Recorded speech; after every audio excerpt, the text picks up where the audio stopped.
All right, so we are live now. This is the Synth Summit Show, episode 31, and we have special guest here today, Marcus Ryle. Um, I don't know what company to apply you to at this point because you're kind of all over the place. You're doing your own thing, as we would say. Doing my own thing, yeah. So I'm now with what we call Rig, which we could talk about later too. But that's not a brand or name that anyone needs to know. But So you just to kind of we'll go slow into this as people start to file into the show as it's just now going live. yeah, But to give some slow going background as far as what your history is, you had started out at Oberheim, and Oberheim is known for making, I don't know, synthesizers or something like that, and then did you directly work for Alesis or was it consulting for Alesis? How did that go? yeah. The simplest way of putting it, even though I've been doing this for 40 years, but technically I've only ever been with two companies. 5 years at Oberheim, and then the rest. Well, I guess it's three companies now with the new consulting company. But for the next 30 some odd years, it was a company that was originally called Fast Forward Designs. We were a consulting company, so that's why we were doing work for Alesis, Digidesign, Dynacord, a bunch of companies. And then we started doing our own products. We started a brand called Line 6, which eventually became our sole focus. So we changed the name of the company. So that's basically, the short story is 80 to 85 was Oberheim, 85 through 2019 was Fast Forward / Line 6 / Yamaha. So one of the things that kind of surprised me when we were setting up the other day and we started talking is obviously your synth wall behind you.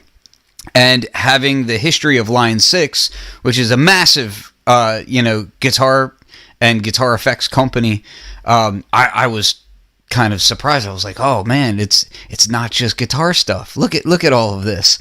And so I kind of want to go back a little bit because you had showed me on your wall some of the gear that you had there, and some of that was the fact that you had an old ARP in there that you got when you said you were what, 13? Right over my head. Actually, I think it was about 15. I bought an ARP Odyssey when I was 13. Yeah. That was my first synth. And then I used Whiteface Odyssey, and I sold that to get the 2600 used when I was about 15. So that's the same 2600 I've had since way back when. So were you already playing keys at that point, or was it more like a, hey, I'm fascinated by the sound, or how did you get into that? So actually, I mean, my background, music was definitely the first attraction for me. I started classical piano, as you know, my brother and sister who both played music, and so music was kind of in the family, and I studied for about 10 years classical piano. But by probably age, well, actually, I was probably 9 or 10, and my dad had bought the first synth record I'd ever heard. Most people had switched on Bach. In my case, it was Dick Hyman's Moog, and that's the first time I heard a synthesizer. I guess I was probably 10 years old or so, and that kind of was the beginning where it's like, no, this is what it's all about. I just got really into just the notion of sound design, and just sonically how things sounded in synthesizers just amazed me. So I was determined at that point that I'd have to get one someday. That's when I saved up to get an Odyssey, paper route and selling things and stuff to make some money. And I started at age 12. I started playing in bands, and was gigging a lot as a teenager. Met my wife's also a musician, Susan Wolf, who's also co-founder of Line 6 and my partner in our current consulting. She's a singer, keyboard player, songwriter, and we played in bands together starting from when we were teenagers. just gigging a lot. And I'd say my initial thought at age, late teens was I was going to be a rock star. I was going to try to be the next Keith Emerson. And I played bass as well, really hopeless at guitar, I'm sorry to say. Not great guitar player, but keyboards was my main instrument. And the usual keyboard gods were my idols, Keith Emerson and Rick Wakeman and the like. And but because of the interest in sounds, I was fortunate. My dad was a technologist and entrepreneur, so he introduced me very early on into electronics and computers. We had one of the first Apple IIs when I was young, and I started just programming on it. And my first ARP Odyssey, I remember taking it apart because I wanted to, to see what it was all about. And I put it back together, and it didn't work. Which is that's always fun. Yeah, which is the best motivation to learn electronics, is when you've spent every penny you have on the synthesizer and now it's not working. So I had a good motivation to learn more about electronics. And this is also in the age of things like I would guess like Heathkit and stuff like that is around. Exactly. I bought a Heathkit oscilloscope. That I still have one that I built. Do you really? That's great. Oh yeah. Oh, I've got a few Heathkit pieces around here because I was fortunate enough to grow up with a nerd as a dad who is a ham radio operator. Oh, so yeah. I grew up around all sorts of Heathkit stuff and electronics of that nature. Your father had a pretty interesting history as well. He was involved in some interesting projects too. He was the smartest guy I've ever known, and he's passed away a long time ago now, sadly, but he, definitely instilled in me early that, kind of anything was possible, because he dabbled in a lot of different things. But early on, certainly it was memorable. He was involved in NASA, and he helped design the computer systems for the Saturn V rockets. So when I was 6, I got to see a Saturn V test launch, which was pretty impressive. So yeah, he was involved in a lot of early computing. He was one of the pioneers in what's called fault-tolerant computers, and things like that. So he was kind of a software. So that kind of leads into the idea that when you linked up with Tom Oberheim, you were already kind of, your mind was already towards computer sort of things, in the fact that without any idea, honestly, it didn't occur to me that I might actually design products. So at that time, I just turned 19, or I was almost 19 when I met Tom. I was long stories, but I'll try to keep it short.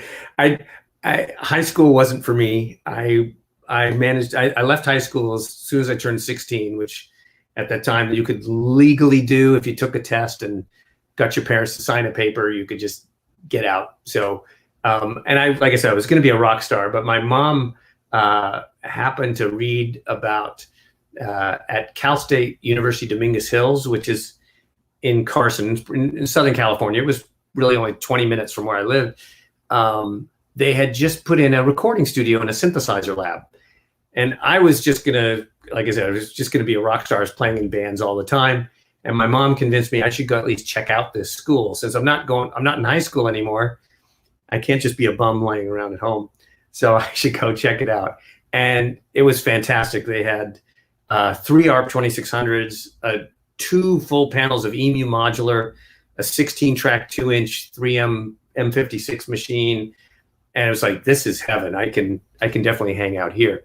So I quickly immersed myself at Dominguez Hills, and the good fortune then was that they had just put the studio in because they built a brand new Humanities and Fine Arts building, and there was a professor, Richard Bunger, who had the foresight to put all of this in, and there was a great dear friend running the studio named Armando Sedone, who took me under his wing, and but they were pretty understaffed.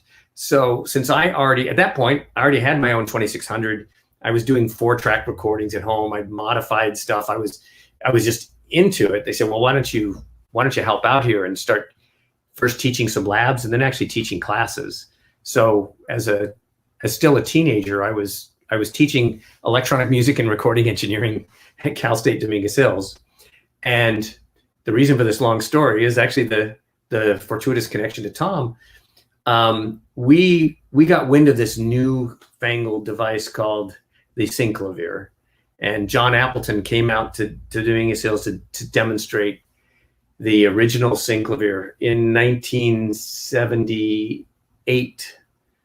And this was really the first real digital synthesizer based on a mini computer. This is long before Synclaviers could sample or anything. It was basically a 16-voice, 2-operator FM synthesizer. And I thought, this is the future. We got to figure out a way to get one of these, which is another long story. But we managed to get one. We had the only Synclavier one west of the Mississippi. I think only less than 10 of these units were ever even built.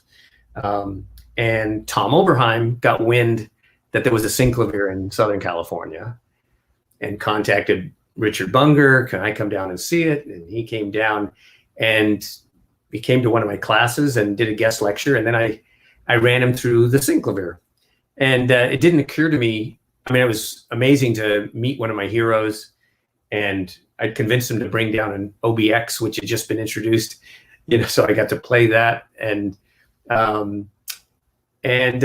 ran through the Synclavier and everything, and we had a great time. And then he called me up and asked if I wanted a job. Nice. So that would be a real crossroads. Like I said, I just turned 19. I thought I was just going to be a musician, but Tom, thankfully, he saw something in this 19-year-old he thought was worth pursuing. And I talked it over with Sue and said, yeah, okay, I guess I'm gonna have a real job, actually work 40 hours a week.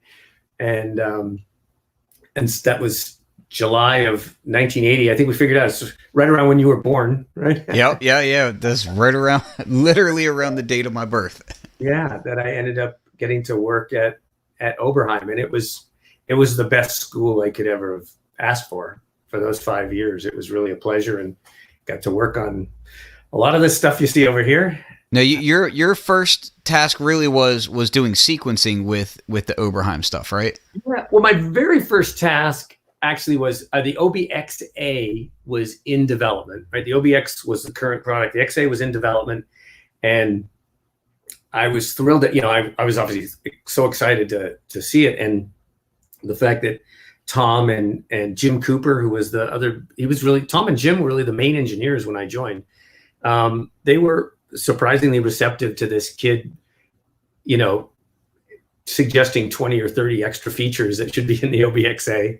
And they let me influence that a bit. So I got to do some work on that. But then, the first main product was the DSX.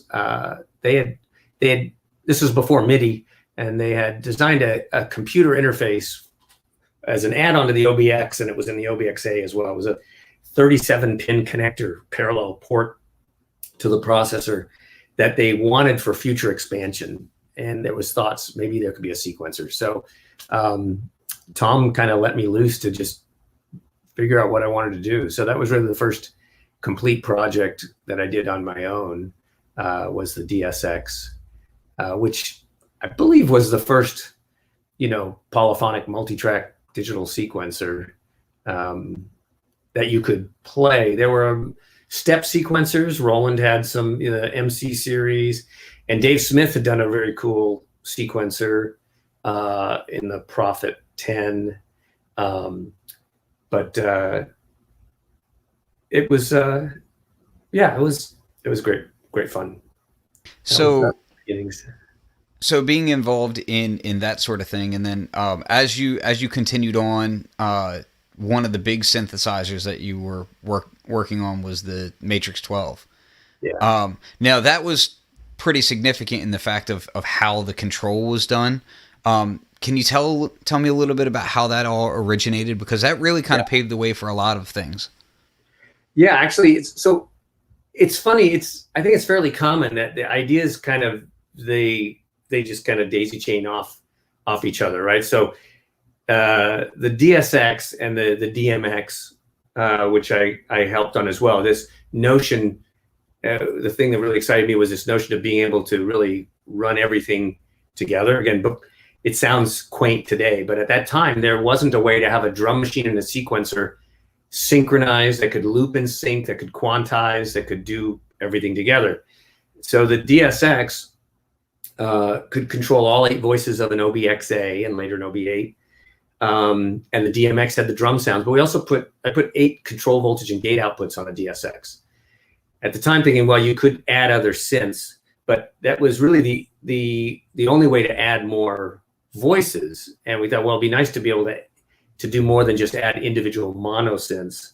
So we got the notion of we should do an expander, which is kind of related to where Tom started, is the first whiteface synthesizer expander module. So we worked on a prototype. This was the OB8 was in development, and we worked on actually there was only one prototype ever made of an what essentially was kind of halfway between an OBXA and an OB8 with no keyboard. And it had 4 voices in it, but it was 4 voices that were multi-timbral. So each was unique, individually programmable, and there were 4 CV and gate-ins.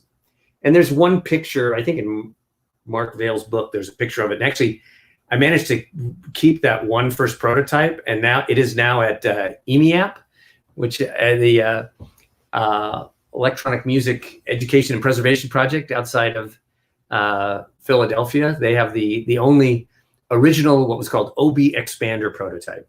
We showed it at one show, and we thought, this is great. We should have extra voices and everything. But then we were in discussions, obviously MIDI was coming about. We were in the very first talks with Dave Smith about MIDI in 81 through, in Japan and then in the US in 82. And we saw that there was opportunity to do something more.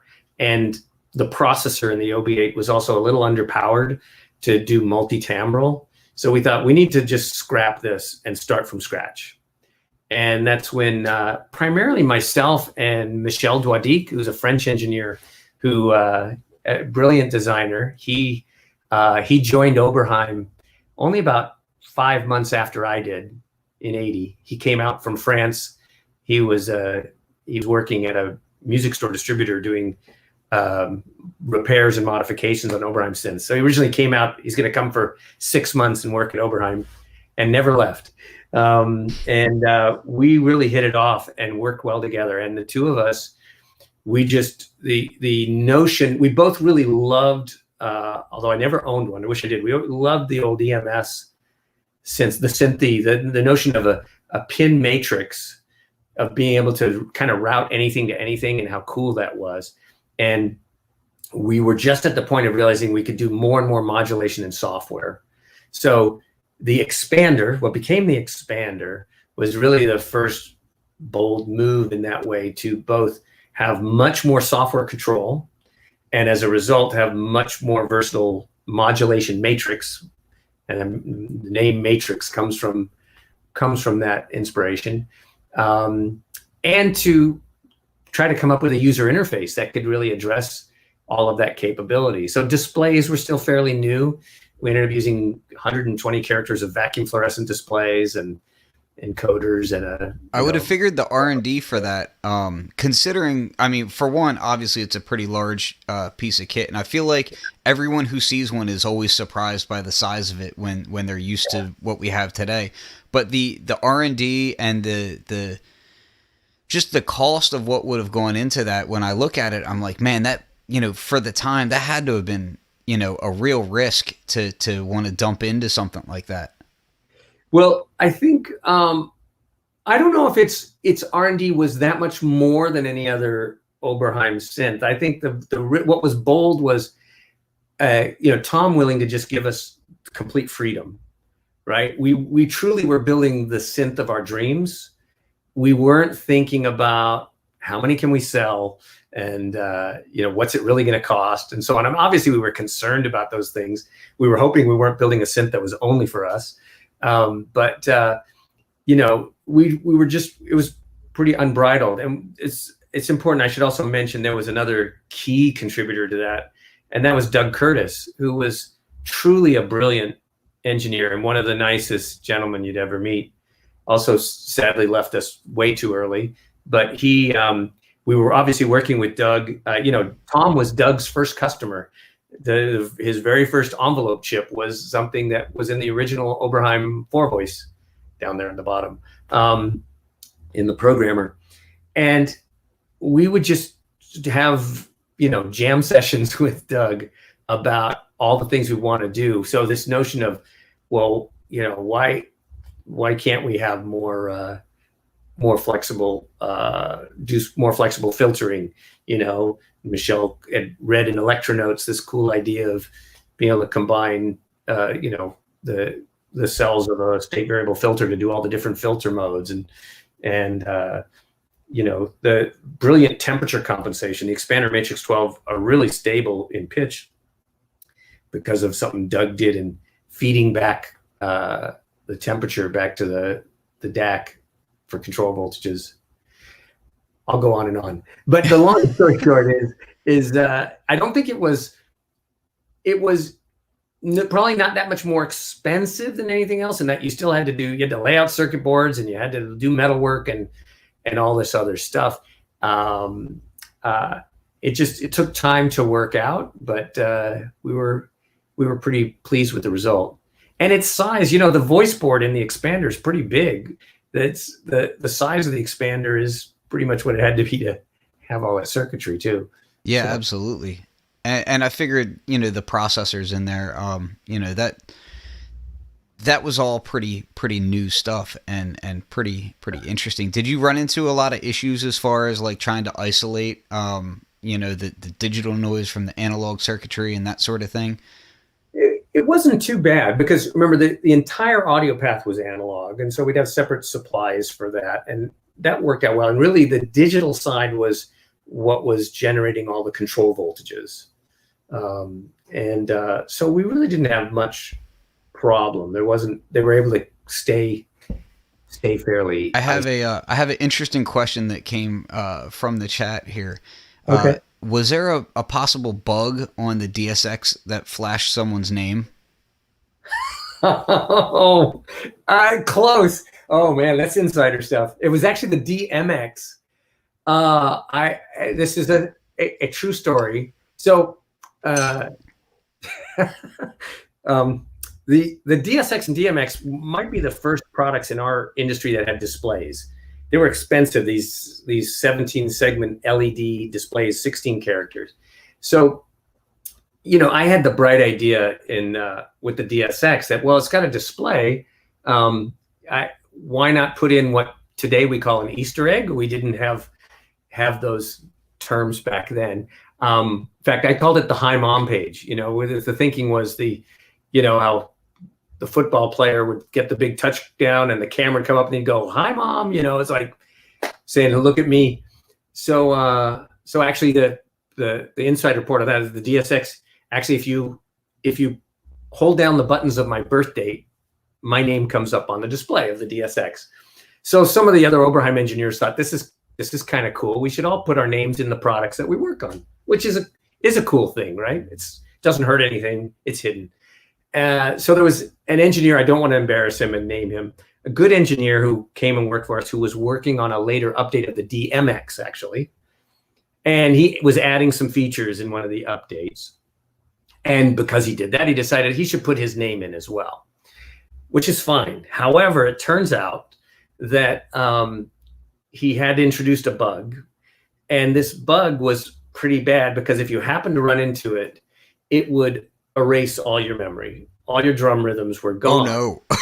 But here's the best part is after it erased all your memory, his name would come up on the display. Basically, that's horrible.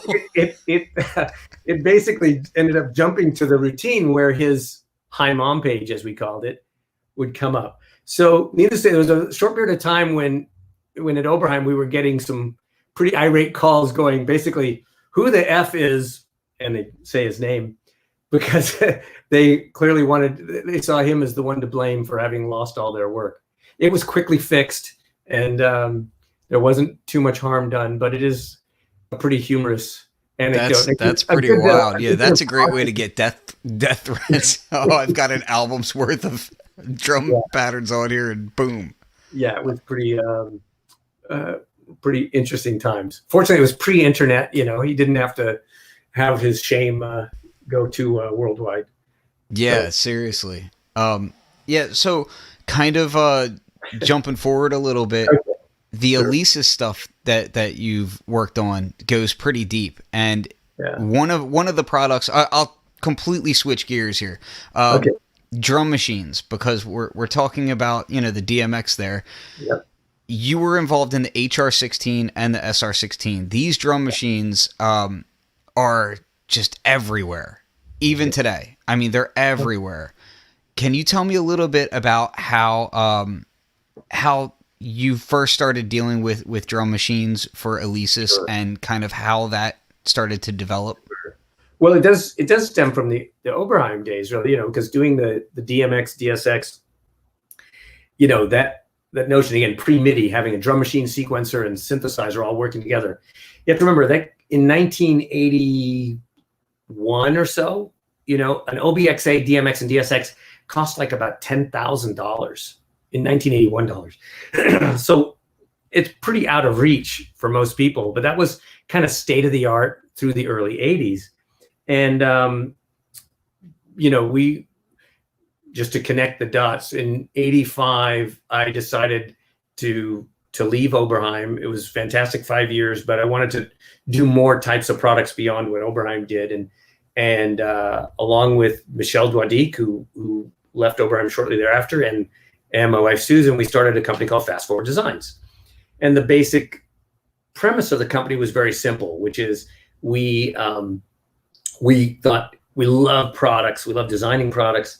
If we could design products for other companies, we'd be able to do much more of what we love without any of the burdens of actually running a company. Oberheim sadly went bankrupt 5 weeks after I left. There's no correlation between those two events, but definitely an influence in me deciding to leave is I didn't have enough insight what was really going on, but it did look like there was a possibility of some financial trouble. And that happens with a lot of small companies. You've got inventory, you dealing with cash flow and capital can be challenging. So we figured if we just design products, the manufacturing and the sales and inventory, that becomes someone else's problem. We just worry about actually doing the products. And Alesis was our second client after Dynacord. I met Keith Barr and Russell Palmer, the founders. They were, really great guys that were doing some amazing things. At that time, the MIDI Verb was out. I think the MIDI Verb 2 had just come out. It was doing really well. And Keith had been the founder of MXR. And MXR had done a drum machine. It's a little bit of an oddball. It wasn't successful, but after Roger was first, obviously Roger Lynn, and then Oberheim, there was EMU, there was MXR, there was even Dave Smith did a drum machine. So Keith had an interest in drum machines, and the first thing he approached me about was he knew about the Oberheim system, and there really, at that time, now we're talking about 1987, there really wasn't the equivalent of that system, so to speak, and was curious if I'd be interested in doing something that could be more accessible to the masses. And I said, sure. And so we designed the MMT8 and HR16 together. The MMT8 was the sequencer companion to the HR16. So if you think about it, the DSX, DMX were kind of reincarnated as the MMT8 and HR16. The difference is that the MMT8 was, I think, $300 and the HR16 was $500. And by that time you could buy a synth for, let's just say, $1,000. So essentially you could, for under $2,000, you could do much, much more than you were able to do back in the day for $10,000. There's the HR16. I remember it well. So that was a great time. I wrote all the code in both those machines. There were 8031 microprocessors, so we were squeezing out every every ounce of power we could out of the processors, and it was great. It was just great fun. So HR16, that system became really popular. That was really, it was eye-opening for me because Alesis was my first experience of what it could feel like to make products that that were valuable for a much broader reach of musicians.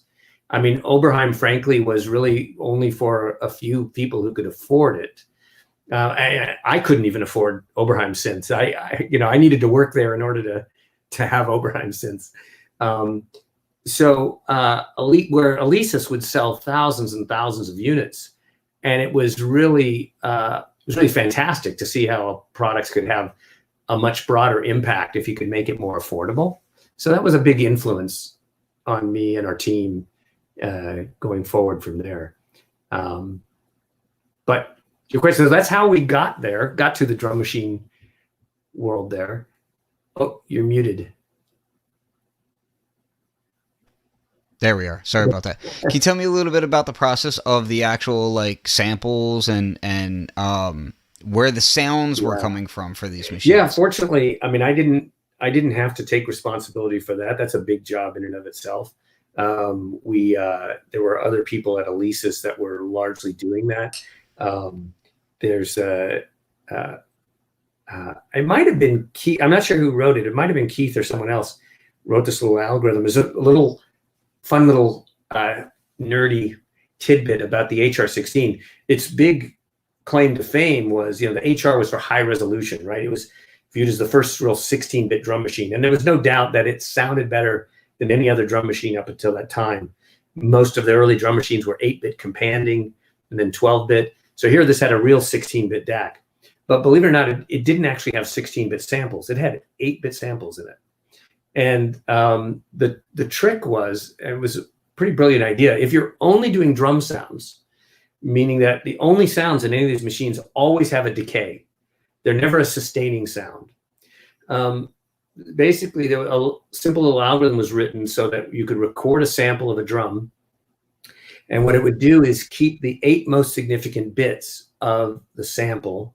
And as soon as the sound had decayed by 6 dB, which means you now could get rid of the top bit, it would put a code of FF 255, in the EEPROM, in the memory for the sound, which was told the chip, this isn't a sample. Instead, I want you to shift by 6 dB, shift by 1 bit, right? And so the end result is that we were able to get actually about 18 bits of dynamic range in a decaying sound, but we're actually only storing 8 bits of data because memory was really still quite expensive. So we were able to have a lot more sounds in the HR16. So sorry about that tangent. You're asking about the samples. So, no, that's exactly, like, this is all quality information. So the sampling was kind of in 2 processes. There was actually recording them, which was done pretty traditionally in studios. And a lot of the sounds, especially the HR16B, we did at Jay Graydon's studio. Jay was a huge asset in the Alesis days. I would have him beta test practically every product we do because he's one of the few true golden years of the music world. And for any viewers who don't know Jay Graydon, please look him up. He's an amazing guitar player, producer, songwriter, Grammy Award winning a guy. So Jay has a great studio at his house, and especially for 16B, we recorded a lot of sounds at his studio. And then the second part of the process was loading them in the computer and doing this algorithm, then being able to burn it into the ROMs, and then we were done. So you said that the HR was doing things with 8-bit samples and then dropping off. Do you know what the sample rate of those were? And I know this is like, honestly, I believe it's going to be something like 46.725 kilohertz. It's going to be like 12 megahertz divided by a power of 2. It was an oddball sample rate, but high enough. I mean, it didn't need to be compatible with anything else. There was no digital interface. So I'm pretty sure it was something like that. Because Because these are all the things that kind of like add to these older machines having their individual character that are, you know, not easily replicated because they have like these specific little quirks to them. It can. I think it's much more prevalent in you know, DMX and the original, the LM1 Roger Lenz machine. You really can hear the 8-bit companding DACs. Those were pretty limited in the fidelity. And you could that added to a bit of a grunge factor. The HR16, this technique was surprisingly effective. You couldn't really hear it because just how our ear works, right? We're kind of floating point machines to begin with, right? If you've got a jet engine of your here in your left ear, you're not going to be able to hear someone whispering over on your right? We're only able to hear a certain amount of dynamic range at any given time. So 8 bits roughly gives you 48 dB of dynamic range, which sounds horrible, right? But what that means is the quantization noise is 48 dB down, which you could also consider to be a distortion artifact. So your distortion is, you know, in the 0.4% range, but our ears are not that aren't really able to perceive it, especially in a short transient, right? You have a snare drum, absolutely, and you very quickly that snare drum is dropping down in those 8-bit steps to where you're by the time you're down at the tail, you've got really fine resolution. So it'd be an interesting experiment, but you could take those samples and you know, someone could like convert them over and just have them played without any of that scheme, just through good converters. I'm not sure you'd hear a difference. It was pretty effective. That's interesting. I mean, the SR16 is the same technology, and you know, 30 years later, it's still a best-selling drum machine. You are getting ahead of me. Okay. Because that's where I'm heading to is this guy. The fact that this is still available, like this is up for sale right now. This is brand new, you know. This was the first drum machine that I can remember. Really, like first quote unquote real drum machine that I can remember getting my hands on. A local rock band across the street from me had one. And I remember like programming on it, and I was blown away by the sound. I was like, "Oh my god, this thing sounds so good!" Now, keep in mind, you know, as we said, I was born when you started at Oberheim, so I'm 40. But this would have been, you know, early '90s, I would think. And yeah, like it sounded like a real drum kit. Like it really did sound actual to me, you know. And I had been used to playing with really junky stuff in my punk band and whatnot, but when I heard this thing through a PA, I was like, oh my goodness, you could do. And what was also really significant about this one is that velocity played a key in how the sounds were played back. So can you tell me a little bit about the differences between the HR and the technology progress that you involved on the SR? You know, it's funny.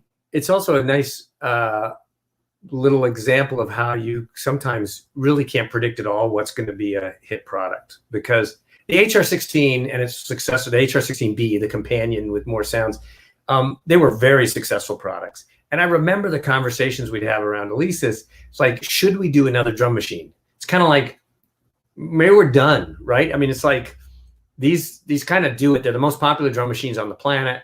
It's kind of done. And I remember pushing, going, no, I think there's more to do. And there was really two main inspirations for the SR16. I guess you could say three. One was to be able to get the price even cheaper, to make it even more accessible. Two was to expand the sonic palette, and I can explain that in a second. And the third was actually to be able to make it more of a performance drum machine.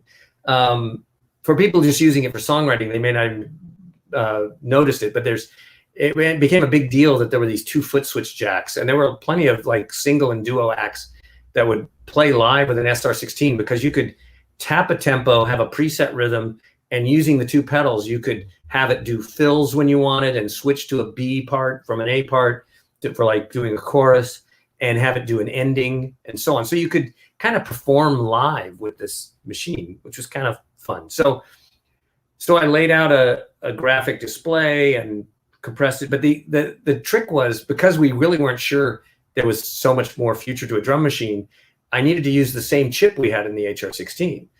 So, which was basically a 16 voice sample playback using this sound trick. So the thing I did is pretty simple, really, is created a format where I could layer sounds to create more sounds.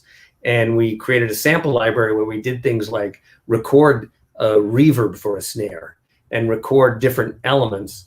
And then I created a kind of a voice stealing algorithm so that when you would play an individual drum, it might have multiple voices it was playing and different samples depending on velocity, but it would know how quickly each sound is decaying, so it knew when it could steal things away. Because again, the initial transients would be fairly short. So even though there were still 16 voices, and if you knew how to do it, you could kind of hear when you were robbing voices. It just sonically became a lot more versatile, because we didn't have an effects chip in it, but you had now sounds that sounded like they had effects.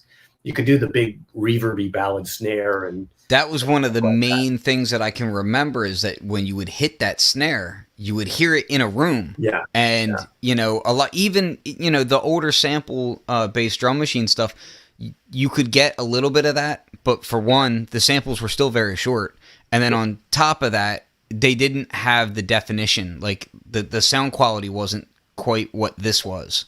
So that was really the motivation, try to make it an even more finished sound, more produced sound. Because before that, there were no drum machines with effects, and even that machine technically didn't have effects. But it's finding a means to the end, right? You still, if you want a snare drum with reverb on it, well, then let's just record reverb, and now you can have a snare drum with reverb.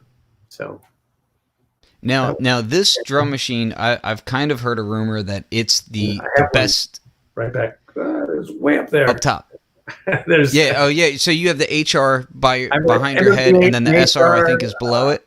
And the SR, I've got them all three on the side there. Yeah. So I've heard a rumor that it's basically the best-selling drum machine of all time.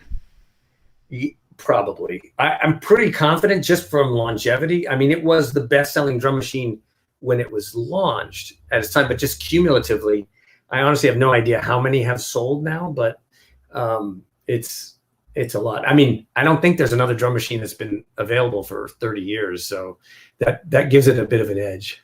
Yeah, that's the fact that you can say that. And then on top of that, you can look at the fact that it has been used in a lot of records, and it's been, if you opened one up today, to Alesis' credit, you know, they did do some follow-ups that I wasn't involved in there. I think there was an SR18 that came out, but the SR60, for whatever reason, kind of like an SM58 or a Tube Screamer or whatever, exactly, it's become a standard. Do people know what it is?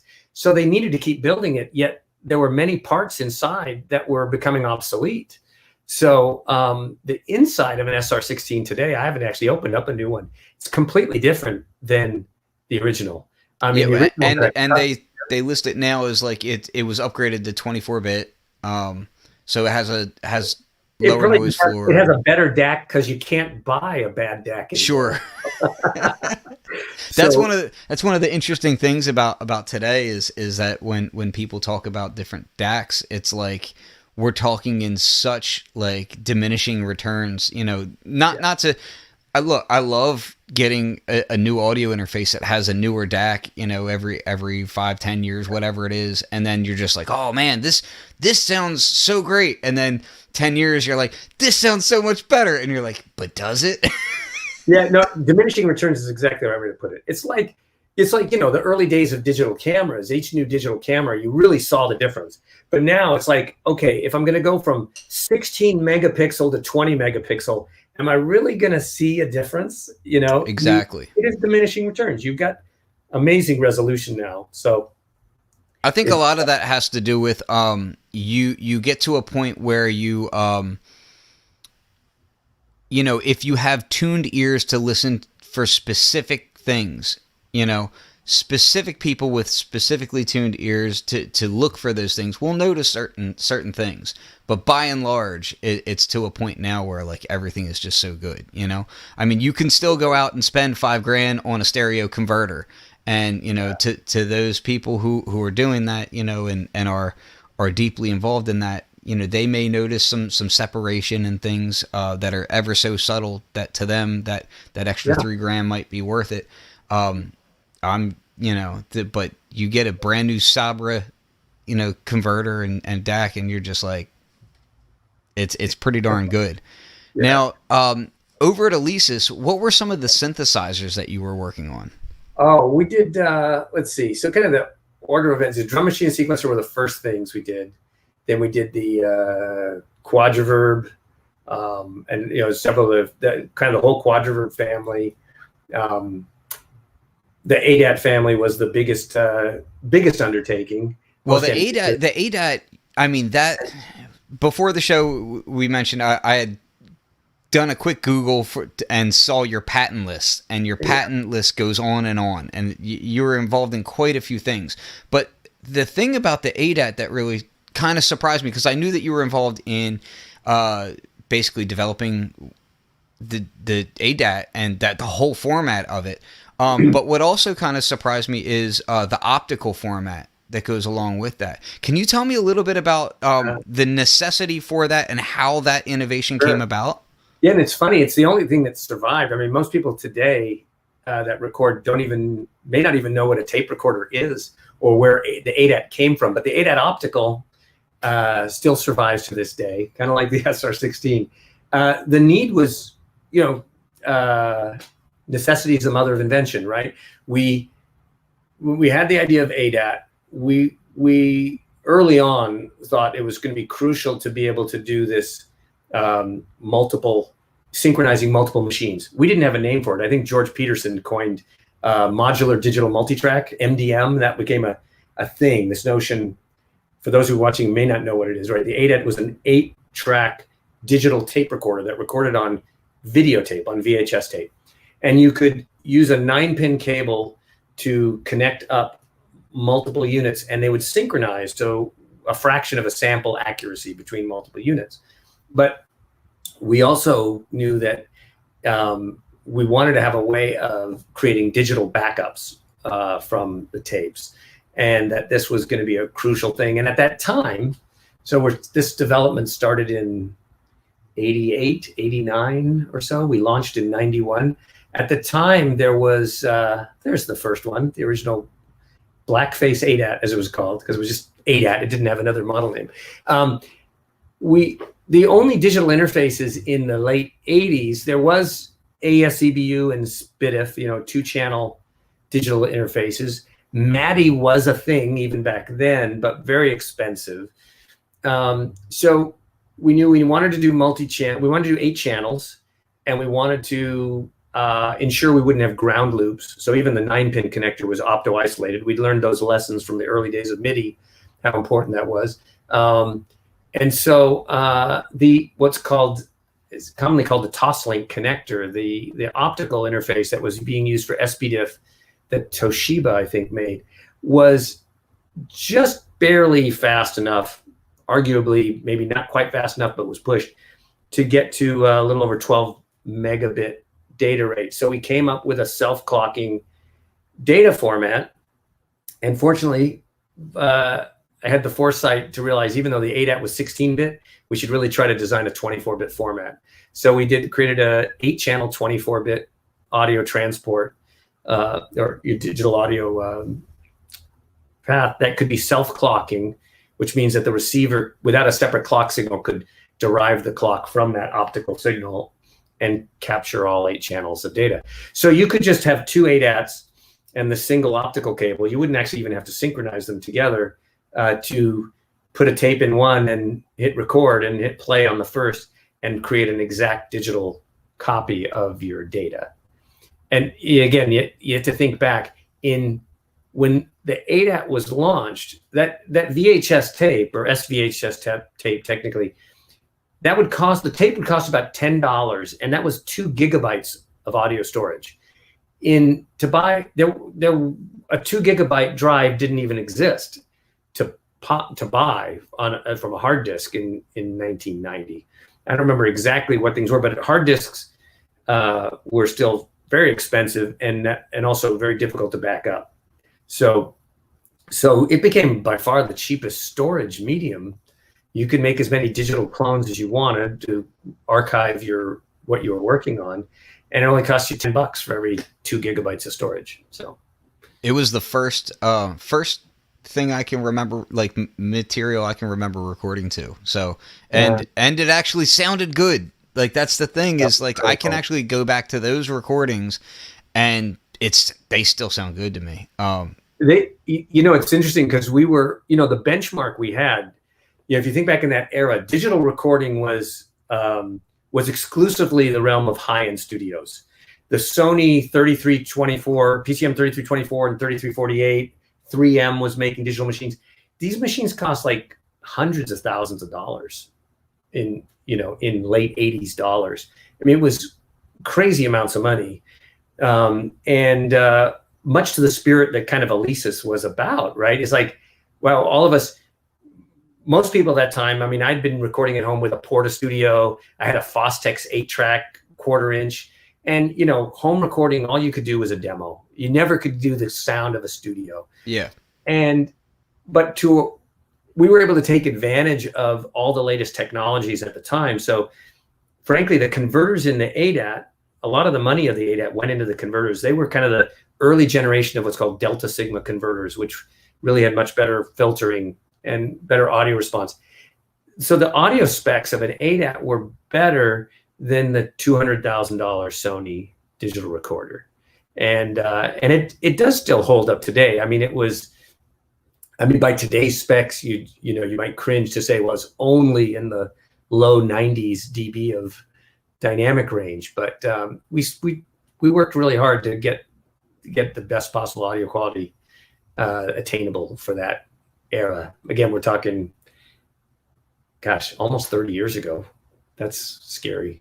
So yeah, the fact that the ADAT optical standard exists today, and SMUX, and these standards are still used today and extremely useful, and continue to keep a lot of gear out of landfills, to be honest with you, because there's a lot of preamps and audio interfaces that are pretty much outdated. But if you're in a home studio, you're like, man, I can just use my old interface as an expansion over optical. Yeah, I think it became ubiquitous just because, well, two things. One, we were able to convince Alesis that they should just, even though we had patents on it, we should do a royalty-free license, that we should try to make it a standard. And so in a way, it was, much like our experience in the early days of MIDI. I mean, MIDI became a success because it was available to everyone. Yep. And although MIDI there was no license, it was, this one technically was a license because Alesis needed to protect the IP, right? We had a patent on it, but you sign the license and you could use it for free. And it just ended up being a real cost-effective 8-channel interface. And I think no one's bothered to design an alternative because it already exists, kind of the same way that MIDI's existed for so long. It's like, well, it works. So it just carries on. So, and we originally asked a question about keyboards, and we did actually, that here, the first Alesis keyboard we did was the Quadrasynth, which came out very shortly after the ADAT, and actually it has an ADAT optical out on it. It was one of the first. We were imagining at that time what a future complete digital studio could be, and how optical could evolve to where you stop using 1/4 inch jacks to some extent. So that's one of the first synths, or was the first synth that had an ADAT optical out. It was also the first 64 voice synth. We did custom chip designs for that, and a new custom effects chip. Actually, I think the effects chip we did for that is what ended up in the Q20 as well. So we did the Alesis Quadrasynth and the whole QS series of keyboards, and all told, we worked on 40 products for Alesis. And maybe interestingly, that notion of that digital studio in a way is the some of the reason why Line 6 exists, because come the mid 90s, I try to be pretty pragmatic about gear. You know, we think we're designing all this great stuff, but most of the time, frankly, it just becomes obsolete and into a land heap at some point because technology moves on. And we recognized early on that tape was going to be just a transitory format, that we thought that ADAT had a life at best of 10 years, that at some point with Moore's law, hard disks were going to get so cheap, memory's going to get so cheap, you're just going to record on computer. So we up until that time, practically every product idea we had that we brought to Alesis was like, great, let's do it. And they were great to collaborate with. There were great engineers at Alesis. We didn't do everything ourselves. Lots of people worked on this stuff. But for whatever reason, at that time, we proposed then kind of this vision of the future digital studio, what the world of digital mixers would be, the migration to computer recording, and how it could coexist with tape in certain ways. We kind of painted this whole picture. And for the first time, the folks at Alesis, politely, they essentially said, no, we don't think so. And that was kind of an eye opener, and made us realize, well, we loved working with Alesis. They were our biggest client, but you know, we were actually quite dependent on them. We were very fortunate. Our business arrangement was pretty simple. We would get royalties on all the products we developed. So we were getting a nice amount of money in royalties on all the stuff we developed. And that enabled us that afforded the ability to do research on our own products. And we decided, if Alesis isn't going to go this route, we maybe it's time now, after it'd been almost 10 years of developing products for other companies, it was time to make our own products. And the common theme with everything I've been involved in is it needs to have a purpose, right? It's always about solving a problem. At that point, I was doing a lot of session work as well as designing products. And I worked with guitarists my whole life. And it just really struck me that why is it that keyboard players now could push a single button and get practically any sound? Effects processors were programmable. Plugins were starting to happen. Producers and engineers could do almost anything. And yet the guitar player was still spending all day trying to get the right tone, couldn't get the same tone twice, would deal with humming and buzzing and problems with cables and interconnect. And it seemed that guitar players were being left behind. So the combination of, here's a problem that seems like it really needs to be solved for guitarists. And boy, I don't know if we can really count on Alesis as being our primary focus if we don't happen to have the same vision of the future. So that's what's caused us to go from this world to the guitar world. And with the guitar world stuff, that brings us to modeling, right? Yeah. And that all really kind of stems from the fact that you had done like a research paper or like a research on to see if you could model tube. Now, was it about modeling all of a tube amp, or was it just modeling what the saturation harmonics would do, or like how did that come about? So think of it this way: it's like a lot of ideas. It's basically a convergence of things. We've been doing a lot of digital signal processing, right? Quadriverbs and keyboards and stuff. So we're learning more and more about digital.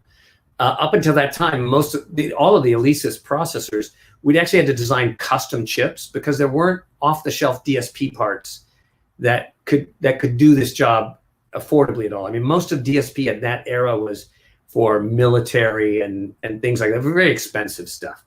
So DSP was expensive. But I happened to find a part. Texas Instruments was working with, I think, JVC in Japan, and Texas Instruments Japan was trying to work on a more affordable DSP because that was the early days of things like surround sound for home receivers and stuff. So there was what was it? The DASP 57070. It was the first 24-bit 20 24 megahertz DSP fixed point that had the potential of being under $10. So this was, for that era, that was a fair amount of power. And so combining that, finding that chip with this notion that, boy, if we could really figure out what makes the great guitar gear sound great and create software models, this could really solve a problem for guitar players. So the research projects did start out with let's just understand basically a single 12AX7 tube and what's it all about, right? Do some measurements. And Michelle and a few other engineers were really deep into that purely as a research project. So we had no notions yet of starting another brand. The name didn't exist yet. Our product didn't exist. It was just research that we did in secret on the side to see if this was possible. And in the end, we did succeed. And that led to the first digital modeling amp, the Access 212. So digital modeling has now started, right? Now, at that point, was it just about modeling the sound, or was it specifically about trying to model the component of it? Because nowadays circuit modeling is so specific. Yeah. But when you talk about modeling in that regard, talk to us a little bit about the early point of modeling and what was involved there. But my philosophy has always been about getting the best results. And we used to joke when we're designing a product and say, we don't care if there's hamsters running around in a wheel inside a product. If the outcome is it sounds amazing and it's inspiring, great. So we weren't like religious about digital or about different types of modeling and so on. What we had to do at that time, and it really taught us a lot of discipline, is there wasn't that much processing power.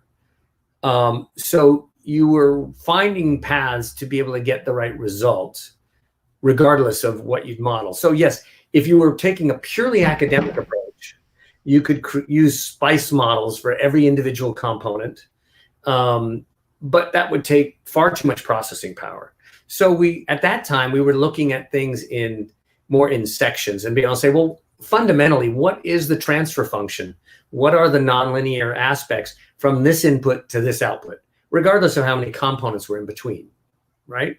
So there were areas where you might actually model very specific components, like the tone stack, for example, is pretty accurate modeling of a relatively small number of components so that the tone controls would interact in the same way the original amp did. But for the nonlinear stuff, people can read about it in the first patent, which is, if you implement that first patent, it doesn't necessarily sound that great, but it is a starting point. It's just looking at, here's the transfer function, here's why the asymmetry of a tube is a factor, and so on. It's like anything. We thought it was the very best we could do when we launched it. It's kind of quaint looking back at it now, and it's I'm sure Roger Lynn would probably say the same thing. If you look at the LM1, when we all heard that the first time, we thought, oh my God, this is real drums. It's like, it was completely real. And you listen to it today and you go, that's an LM1, right? It'd be like someone saying, when the first time they heard a Fender Rhodes, saying, wow, that's a real piano, which, I mean, that's what Harold Rhodes was trying to do, is make a portable piano. But of course, it sounds like a Rhodes. So, that first amp, we believed, wow, we've accurately modeled these original amps. By today's standards, it's a far cry from where modeling has evolved. But that's because we've had just a lot of brilliant engineers continue to evolve the process, and we get the advantage of Moore's law. So the processing in a Helix, for example, is so many times more than we had available in the original pod and Access 212. So that affords a lot more. Before getting into the more modern stuff, to that same point of what you're saying, do you look back at things like the Axis and the early Line 6 sound of it and think back like, okay, this is that sound of that era, and because that stuff was used extensively. Yeah, you can hear. So there, if you know what to listen for, you can hear what end up being kind of the sonic signatures, you could say, of an original Axis 212 or a pod. I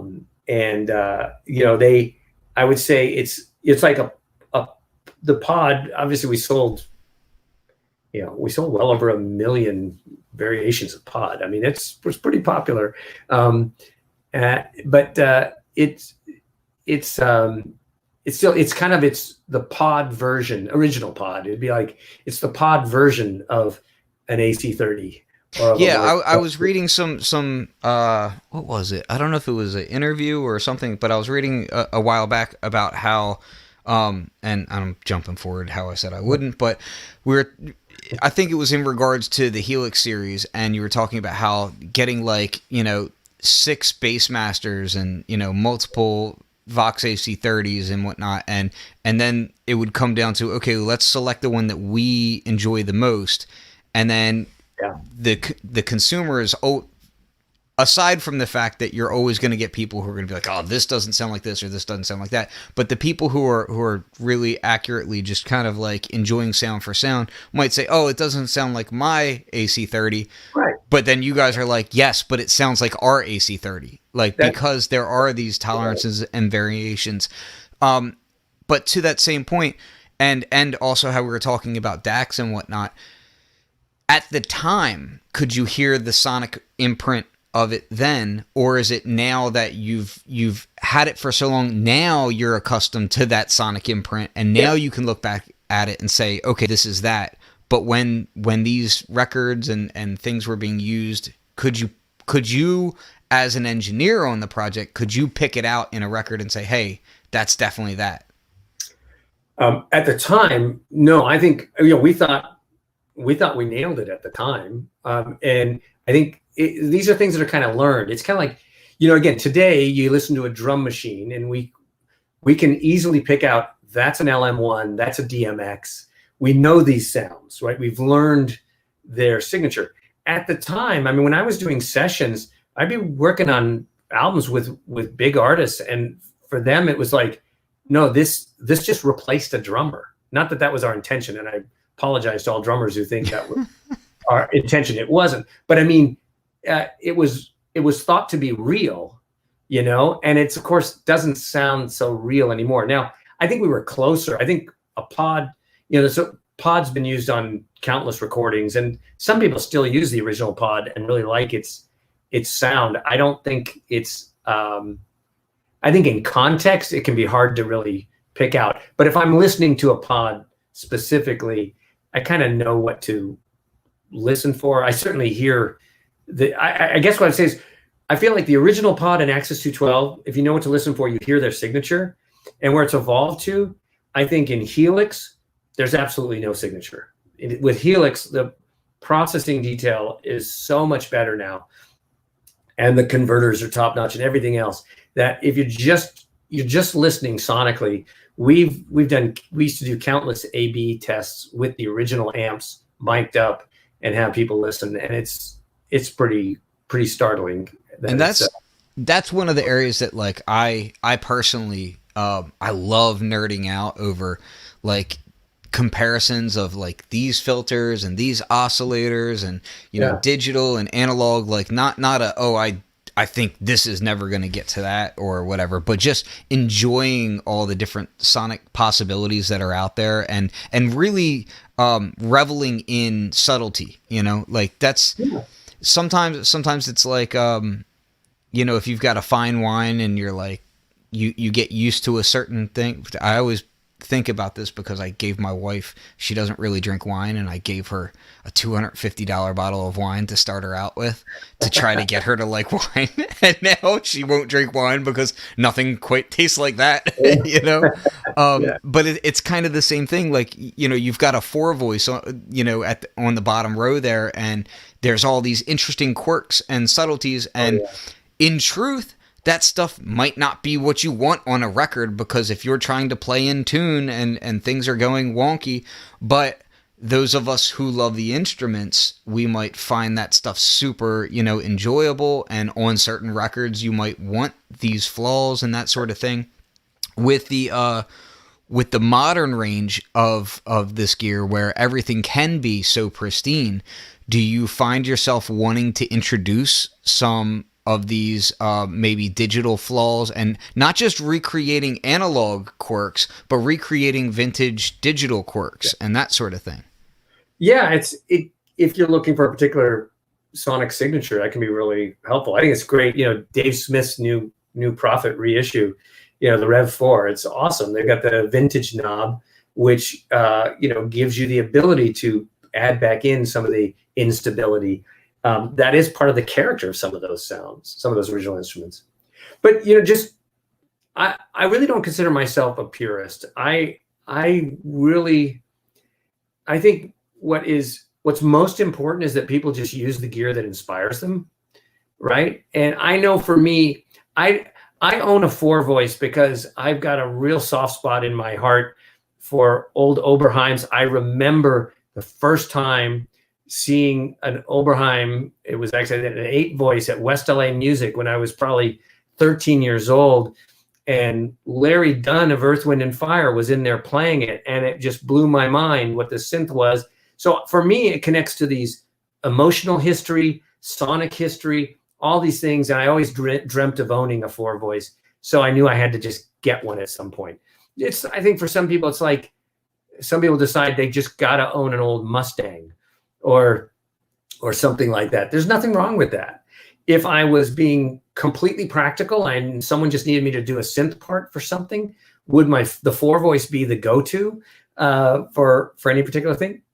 Probably not, because it sounds awesome. It's fun, but I can get that kind of, certainly from the other Oberheims, I can get very close cousins to that sound. And in a lot of software, you can get amazing sounds as well. So just, use what inspires you and what makes you happy.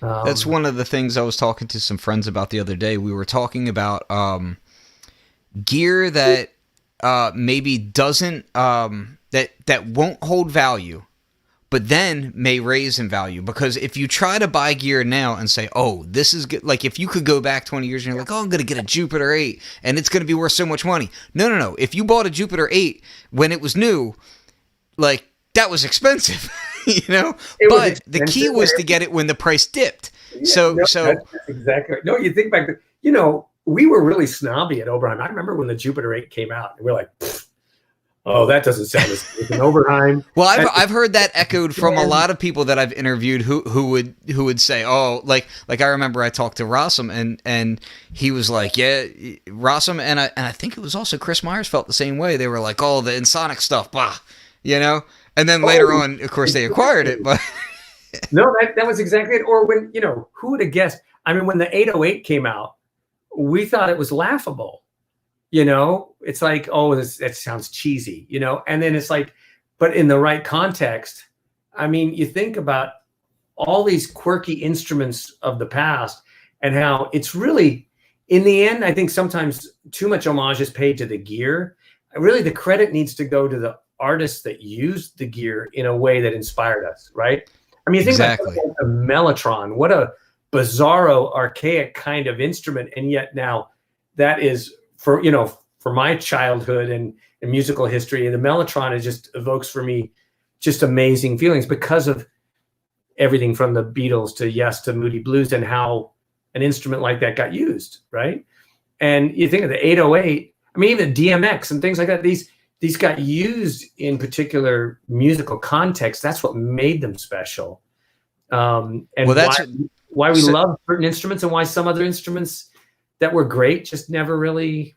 So for me, I was pointing out that I think certain things today are going to drop in value probably pretty soon, and in 10, 15 years might end up being worth money. And one of them I was thinking, like, you know what? I think Apollos, when the current range of Apollos fall out of favor, they're used on so many records today that I think 13-year-olds, 16-year-olds who are growing up listening to the music that's recorded on Apollos now, and they're well advertised as it being Apollos, I think when that stuff falls out of favor, buy a couple of them for dirt cheap, and then wait 20 years, and when they have money, You're going to be old and retired, but you know what? And you won't care about it because it wasn't the music that you cared so much about. But you know what? That stuff's going to be worth money. And guess what? They got ADAT on them, so they can still be used. To me, it comes down to, these things that, like you said, nowadays you can point out and say, hey, I hear this sound of this pod, right? Yeah. Today we could say, okay, the cream of the crop of these interfaces is this. They have no sound. Guess what? They're being marketed as having a sound because they can impedance match. They can do this. They can do that. Okay, there is a sound there. We hear it as clear. But 20 years from now, we might not hear that as so clear. That's an interesting point. When you think about that, yeah, I guess because the point I was making is if we didn't identify that signature at the time, what you're saying is what of the gear today that we don't identify as having a signature in the future are we're going to hear that signature. That's an interesting point. And now to that same point, I'd also say the Helix line does not look like the pod desktop model. Like the Helix line looks like a different layer, like a whole different plateau of gear. And I personally, I wasn't like, I knew about the Helix, but I started researching for the interview and all, and looking into it a little bit more, and then seeing the different ranges of it, because there's the rack unit, and then you've got, the Stomp box version of it. I think it's called the Stomp, right? Yeah, HX Stomp. Yeah, so there's different levels of it, and then I start analyzing. I'm like, okay, well, what actually would fit into my workflow? Because a Helix it's not an inexpensive piece of gear. For what it is, it provides a lot of value. But we're still talking about more money than my wife is going to be okay with me spending right now. It's worth it. Well, there's that. It's funny when I think about it. The Helix was almost 5 years of development, and some of the spirit of what I was describing when we were doing the expander, which was really truly, we were making the ultimate synth that we wanted. I think we were able to bring that sentiment to the team for Helix. And it looks amazing because Dale Wagler is an amazing industrial designer who's been at Line 6 for a long time. And it does amazing things because the product manager, Eric Klein, and the whole team, the great software guys and everything, they really took to heart to make the ultimate processor. And you put that kind of care and love into a product, and it shows. I think ultimately you can tell which are the products that they may be decent, but they're just kind of utilitarian, or they're really just to make money, versus the products where people really put their heart and soul into making the very best thing they could. And I'm quite proud of what the team did with Helix. That was a great project and a great legacy that's still, the Helix family is pretty sure by quite a margin the most successful of all the guitar modeling or guitar amp modeling and effects modeling products out there today. So, and that team does, I left Line 6 last year, but I left it in really great hands, and so I'm really enjoying watching them continue to. And that product is roughly like 5 years in or so. We launched, at least that platform, I should say. We launched the original Helix 5 years ago. Platform is the right way to put it, because if you look at what the Helix could do 5 years ago compared to what it can do today, it's really remarkable, because we really did design it as an extensible platform with a ton of power in it. And so people who bought it 5 years ago, they download the latest firmware and have amazing range of capabilities. I should bring it up so that people can see what we're talking about here as well. Because a lot of the people watching this are going to be from drum machine and synthesizer realms. But again, it gets back to, I personally love putting my drum machines and my synths through pedals. I do that stuff all the time. And these particular things aren't like, high-end pedals like this are not necessarily pedals in the way that we used to think about them. Now it's you can put the sort of processing power in a pedal now that used to only be for a high-end rack unit. Right. Yeah, it's very capable, and you've got lots of ins and outs, so you can run multiple things through it. You got a lot of processing power, and it's great. I use, I've got in my live room, I've got a classic old Rhodes, and I've got an HX Stomp on it, because I can call up a tri-stereo chorus, or a Phase 90, and get all the classic sounds right there with one pedal. So it's a lot of fun. I'm gonna let me just share this real quick so people can kind of see. I'm an outsider now, so I'm just a Line 6 fan like most of the customers. But I know there's rumor of version 3.0 coming soon for Helix that's going to add even more capability. There's the whole family. Yeah, this is what kind of shook me when I went to go look at it, because like I've been aware of it and I've kind of like browsed through and looked at it, and then I was like, man, this stuff looks really like it doesn't look like the pod from old, like when I think of Line 6, I tend to think of the Spider amp, the original Spider amps, and the and the desktop stuff. Yeah, well, thanks for making me feel old. But the Helix, look, doing stuff. One of the reasons it was a little more expensive, putting displays above every button, so that you actually knew what the foot switch did. Which I am a huge fan of. It makes such a difference. And, the buttons are touch sensitive. You can just touch a switch to select that effect, comes up on the display, instantly edit it. So it's really fast and easy to learn, despite being really deep, because the intention was it's designed for guitar professionals. If you don't know anything about guitar effects, you're certainly going to get lost. But we're saying we wanted to design it for someone, if you really know your way around, a classic pedal board and amps, and that language, we wanted to make it that you should be able to learn this in, 10 minutes. You're just going to be zipping all around this and do anything you want and building your own pedal board. And that's what people have found. That was hugely enabling, because you don't want to waste your time having to learn new gear. You should be spending your time, making music. So this has been Helix has been an awesome product. Nothing your audience might not be aware. I do think it's still unique to Helix. There's also the Helix native plugin, which is 100% identical DSP that you can run as a plugin in your DAW, and the patches are completely compatible. So what that's enabled for so many guitar players is like, I'm just working in my DAW. I could be making all kinds of guitar sounds, different guitar sounds on every track, have multiple instances. And when I want to go play live, I can just load those presets right into my Helix, and I have those exact sounds that I recorded with.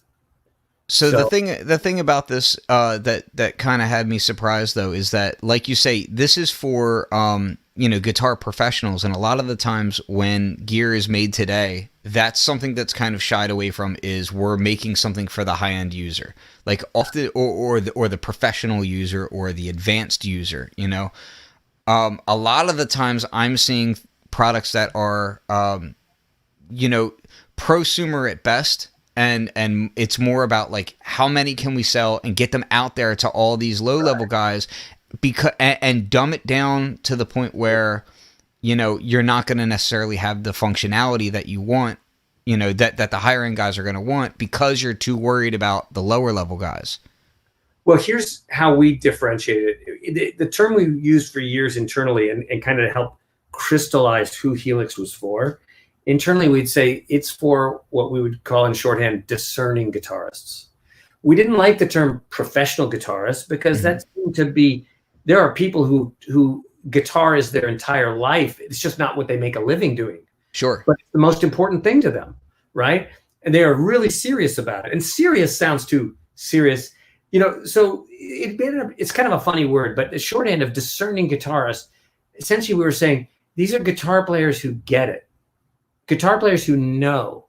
They know, like you were talking about wine before. Wine can be expensive or it can be cheap. I'm known to happen to be a wine drinker, but I know there's people who are discerning wine drinkers. They really get it and they understand, and it's going to bug them if you give them some crap wine, and someone else might not notice.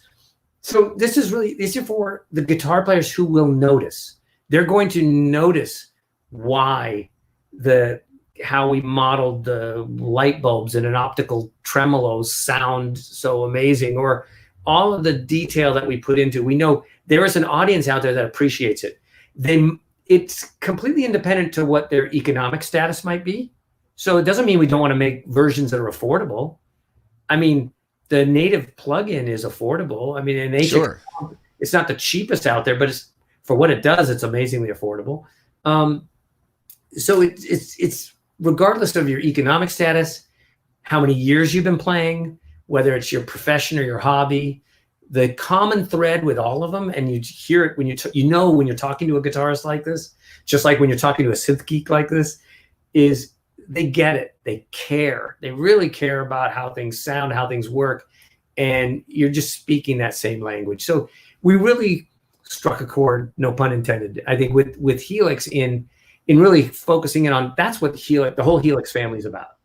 And that's why I think it has ended up reaching so many people, and why people will, if it's a little out of their reach, why they'll save up that extra money to aspire to get a Helix, because they know this really does. Well, my mindset on a lot of this stuff, where you have the modern day high end DSP in hardware form and in plugin form, is that it comes down to so the sound is there, and then it comes down to a workflow and inspiration thing.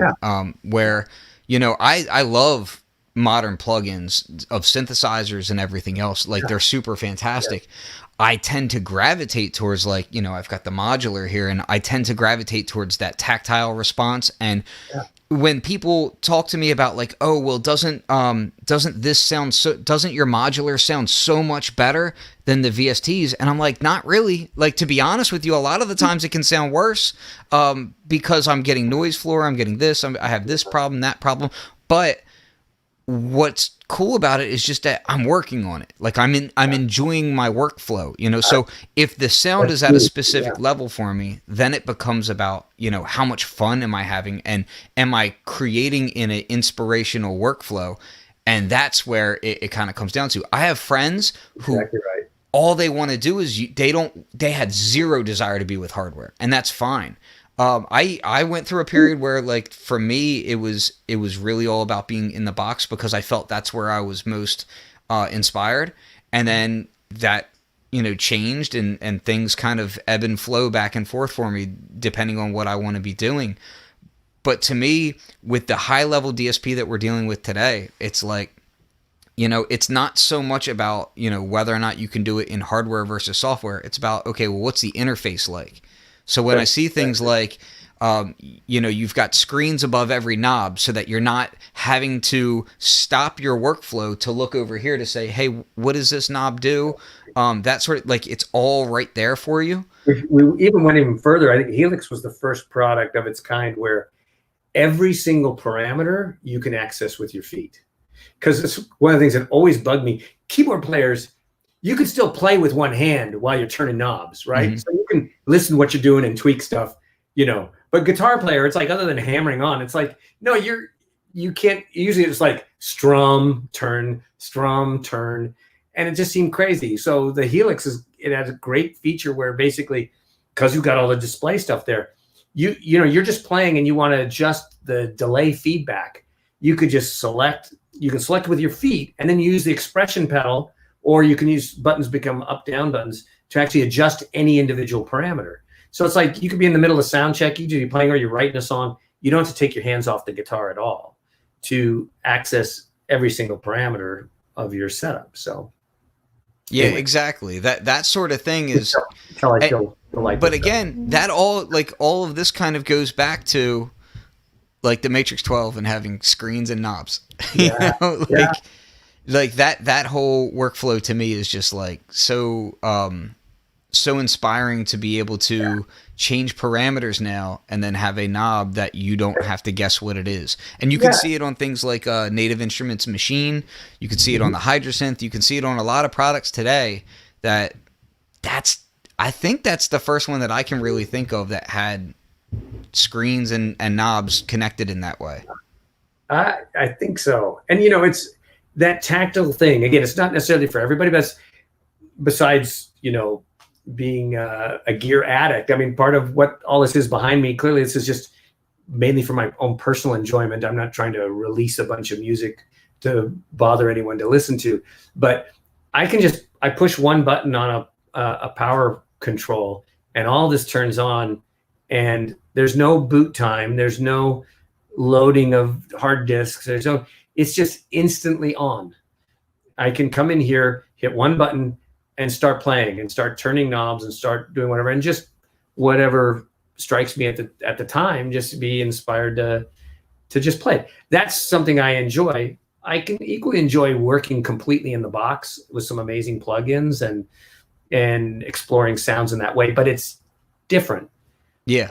It's different to be able to play with a band, which I still love to do, and hope that someday our world will be back to where we can be playing with other musicians again live.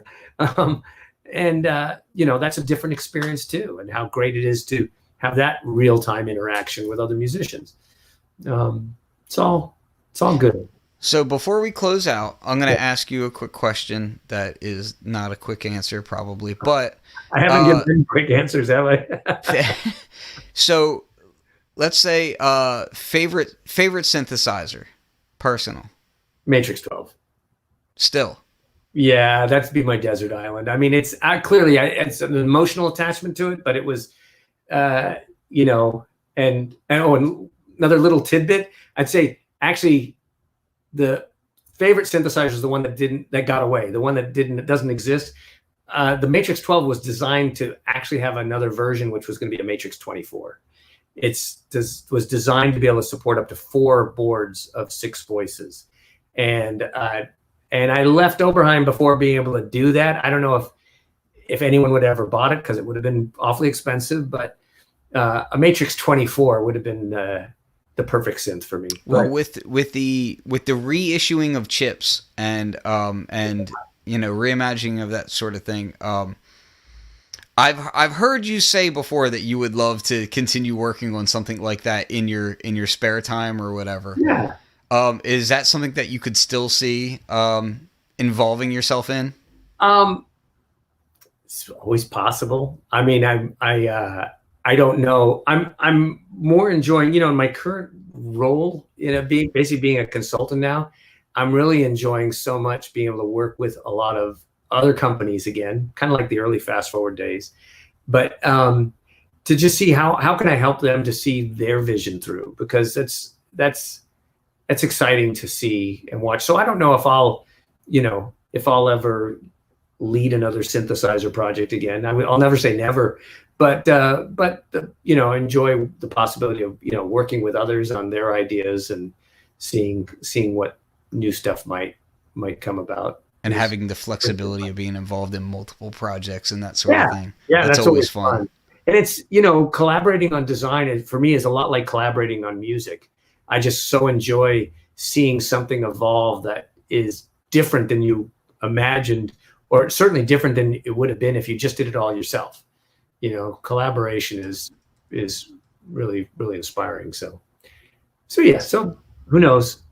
So one other question to close it out that I wanted to get to is, what do you think would be like the weirdest project that you were involved in? Maybe even something that you maybe didn't think would work and did work, or to that effect. I have spent a lot of time really trying to understand, kind of looking in the rearview mirror, why were some products successful, why were others not, and so on. And I've spent a lot of time analyzing that because I want it to be helpful for the companies that I'm consulting for now. And I feel like I have a really good understanding of kind of the 3 core principles, which would take a whole nother hour. So we're not going to go into that. Sure. But I can tell you at the time, some of the products that have been the most successful, we didn't think at the time that necessarily would have been that successful. I mean, I gave the example of the SR16, right? For it to have a 30-year life, when it was really just on its most simplest, boring definition, it was just another permutation on an HR16. The pod itself, clearly, that's really what put Line 6 on the map. Originally it was described in terms of my first drawing of it. It was actually going to be a rack mount, because I didn't have the vision of the desktop approach. That was others in the company that, another long story, but kind of interesting. But, we'd hoped maybe we would sell, I think we'd originally estimated could we sell like 1,200 a month, which would be great. we had months we were selling like 8,000 a month. I mean, it was crazy. So, it's hard to know in advance. And then there's projects that we worked on that, I mean, I think were amazing, but they didn't necessarily, they're maybe ahead of their time or just not what people wanted. But I don't know if there's anything that weird. We did do, as fast forward, we did do a lighting system once. That was the only kind of non-audio for a company called CAE Leprechaun. We did it was DMX was just, not DMX the drum machine, but DMX the lighting protocol. Not DMX the rapper. Not DMX the rapper, right? Too many DMXs. That had just come out, but we also added MIDI. So it was like a 56-channel digital lighting controller that was MIDI and DMX, and we made some MIDI dimmers and everything. And that was fun. It was kind of oddball. I don't think people know much about it. I mean, the Dynacord stuff wasn't well known. I think the keyboard that's at the very bottom, that was the first 16-bit stereo sampling keyboard, 1987-ish. But it was, a German company that wasn't very well known in the US. And so, there's plenty of stuff that, people just don't even know about. It's like writing songs, you can't expect every song is, people are going to go, oh yeah, that was great. I expect the exact opposite. Yeah. Every song has to be great. No, every song is horrible. And then when people like it, I'm surprised. Yeah, I gotcha. Yeah. Well, listen, I really, truly appreciate this interview, and it's been a good while coming, and I want to say thank you to Glenn Darcy also for suggesting the interview, and just thank you for everything you've done for the industry, because, these are things that have completely shaped the musical landscape for the last, 30 years, 40 years, really. 30 years. Yeah. 40. Yeah, that's right. Yeah, because you started at Oberheim when I was born. 40 years ago. Yeah, afraid so. Oh, my goodness. Crazy. I'm trying not to date you that far. That's all right. And it's no way to run from it. So again, I thoroughly appreciate it. Is there anything that you would promote, or anything that people should be aware of that you're up to these days? No, just I'm back to kind of being behind the scenes, you could say. Like I said, working with other companies that are doing some really amazing stuff, and if appropriate, at some time I might be able to talk about what those projects are. But it's really for them, and but I think people enjoy it. There's some pretty cool stuff I'm getting to work on, so I'm still just really enjoying it. Well, feel free to drop a line so that if I can ever shed light on that stuff as well, and I'm always willing to do that. But I really appreciate it, and everybody in the chat, I thank them, because there's been some great comments in there as well. And so thank you very much. You stick around for